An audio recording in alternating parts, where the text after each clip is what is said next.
nimemtaja Mheshimiwa Francis Kumba Ndulane. Mheshimiwa Aisha Rose ajiandae. Asante sana Mheshimiwa Mwenyekiti kwa kunipa nafasi ya kuweza kuchangia hotuba ya bajeti ya wizara yetu ya elimu. Awali ya yote nitangulie kumpongeza na kumshukuru Mheshimiwa Rais wetu wa Jamhuri ya Muungano wa Tanzania Dr. Samia Suluhu Hassan kwa uwekezaji mkubwa ambaye ameufanya katika sekta hii ya elimu, sayansi na teknolojia tangu alipoingia madarakani mwezi Machi mwaka 2021.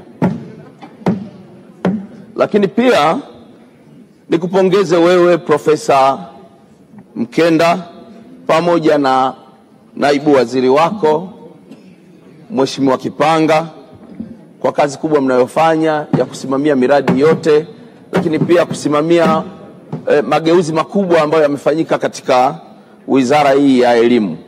Kwa kweli mmefanya kazi kubwa, mmefanya mapinduzi makubwa katika sekta hii ya elimu. Miundombinu mingi tumeona imeboreshwa kwa kushirikiana na wizara rafiki au iliyo jirani na nyinyi ya TAMISEMI. Tumeona shule nyingi zimejengwa, madarasa, vyuo vya kati vimejengwa vingi ikiwemo vyuo vya VETA, na sisi wana Kilwa kwa kweli tunashukuru kwa sababu ni miongoni mwa maeneo ambayo yamenufaika. Katika wilaya ya Kilwa kuna shule 5 ambazo zilikuwa shule shikizi kutokana na uwekezaji mkubwa ambao umefanyika katika shule zetu za Namandugutungu, Kitope, Mberenje pamoja na Masaninga. Sasa zimegeuka kuwa shule kamili za msingi na zimesajiliwa, sasa zinatoa elimu ya msingi. Tunashukuru. Lakini pia kwenye miradi ya SEQUIP mmeisimamia vizuri kwa kushirikiana na TAMISEMI kiasi kwamba tumeweza kujengewa shule 5 katika wilaya ya Kilwa. Kuna shule ya sekondari ya Ngome, Mavuji, Somanga na Mandungutungu, na sasa tuko katika hatua za umaliziaji katika shule ya msingi ya sekondari ya Mteki Mwaga. Lakini tunayo shule ya amali katika kata ya Lihimaliao katika kijiji cha Kisongo. Iko katika hatua ya awali ya utekelezaji wa ule mradi, na kwa ujumla SEQUIP plus mradi huu wa shule ya amali tayari tumeshaletewa zaidi ya bilioni 3. Kwa yote hayo yanatufanya tuishukuru sana serikali yetu ya awamu ya 6 kwa kazi kubwa ambayo imefanya. Lakini tumejengewa shule kamili kule Kinywanyi. Baada ya kuwa shule yetu iko katika hali mbaya, serikali ililiona hilo tulipowasilisha hoja yetu kwenu, na ile shule imeshakamilika na sasa inafundisha wanafunzi zaidi ya 300 pale. Shule yenye equipments zote. Lakini pia niseme tuna chuo cha VETA. Sisi ni miongoni mwa wanufaika wa vyuo 64 vya VETA vinavyojengwa hapa nchini. Progress yake ni nzuri na kinaendelea kujengwa. Ni matumaini yetu katika msimu ujao wa masomo basi kitaanza kudaili wanafunzi kwa ajili ya masomo ya ufundi stadi. Lakini tunashukuru branches ya chuo kikuu cha Dar es Salaam inajengwa pale Lindi mjini.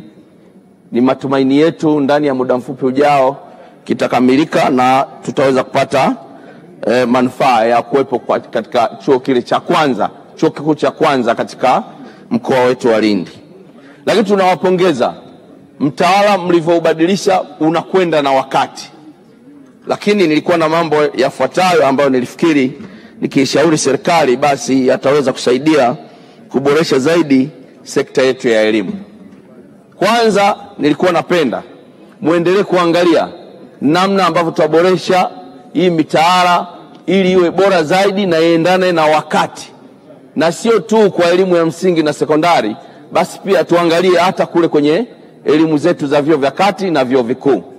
Nasema hivi kwa sababu kuna mambo ambayo yanahitaji, kwa mfano teknolojia na kadhalika, na teknolojia inabadilika kila siku, yanahitaji kufundishwa katika hivyo vyuo. Lakini kuna swala la ajira. Mheshimiwa Mwenyekiti, kumekuwa na utitiri kila siku wa kuanzisha kozi mpya katika vyuo vyetu vikuu, na baadhi ya kozi ambazo zinaanzishwa zinaonekana hazina tija kwenye soko la ajira. Vijana wengi wamekuwa wakihitimu, lakini mwisho wa siku wanaishia mtaani. Ajira za kujiajiri hazipatikani, ajira za kuajiriwa na serikali au taasisi binafsi hazipatikani kutokana na nature ya zile kozi. Kwa nilifikiri hapa serikali ijaribu kuona kama inaweza ikaunda tume ya kuchunguza hizi kozi zisiwe zinaundwa tu na vyuo bila kuzingatia mamlaka ya kiserikali na soko la ajira. Hii tume ishirikiane na waajiri katika kubaini taaluma nzuri au kozi nzuri zinazoweza kutolewa ambazo zinaendana na ajira kulingana na mazingira tulionayo. Lakini pili, nilikuwa naomba vyuo vyetu vya VETA uwekezaji uendelee, ili yale matunda tulikuwa tunakusudia ya vijana wetu kuweza kupata elimu ya ufundi stadi ikiwemo katika wilaya yetu ya Kilwa pale njia 4, basi viweze kuanza kazi mapema, lakini viwe na ubora unaotakiwa, kwa sababu tuko katika awamu ya kwanza ya ujenzi wa vile vyuo. Hapa katikati vilisimama, basi serikali iongeze msisitizo wa kupeleka fedha ili kiwezekana msimu ujao wa masomo kozi zianze kutolewa na zitolewe katika ubora, na yale majengo ya hatua ya awali ambayo yanagharimu shilingi bilioni 3.8 yaweze kukamilika na nchi nzima kwa kweli tuweze kukombolewa katika ile eneo na kuweza vijana wetu kupata taaluma hizo za ufundi stadi. Lakini nilikuwa naomba pia tuweze kuona ajira zetu ambazo serikali kwa miaka mfululizo imekuwa ikitoa ajira, na hivi karibuni ilitangaza ajira 14,000. Zitolewe ajira, ziendelee kutolewa. Lakini katika eneo hili kwa sababu tuna malaki hapa, Mheshimiwa Mtanda, Mheshimiwa Amina Mtanda alitoa takwimu za wilaya yake tu peke yake.